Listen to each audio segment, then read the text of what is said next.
চলে গেলে ভুলে গেলে, রেখে গেলে স্মৃতি, একা বসে ভাবি আমার হলে কি এমন হতো ক্ষতি। জীবন মানেই দুঃখ কষ্ট, আর জীবনটা তো বেশি বড় না, ছোট্ট একটা জীবন। শত দুঃখ কষ্টের মধ্য দিয়ে আমার হাতটা ধরে কি পার করে দেওয়া যেত না?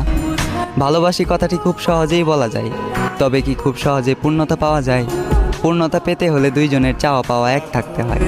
আমার চাওয়া পাওয়াতে তুমি থাকলেও তোমার চাওয়াটা ছিল ভিন্ন। আমি ভালোবাসার আবদার করলাম, আর তুমি আসলে আমাকে ধ্বংস করার জন্য। তোমার জন্য 7 সমুদ্র 13 নদী পাড়ি দিতে গিয়েছিলাম, আফসোস মাঝ নদীতেই ডুবে গেলাম। চাইলেই তুমি আমাকে বাঁচাতে পারতে, কারণ সিদ্ধান্ত এবং নদীর বুকে ভাসমান নৌকাটি ছিল তোমার, নৌকার মাঝিও ছিলে তুমি, এবং বইটাটিও ছিল তোমার হাতে।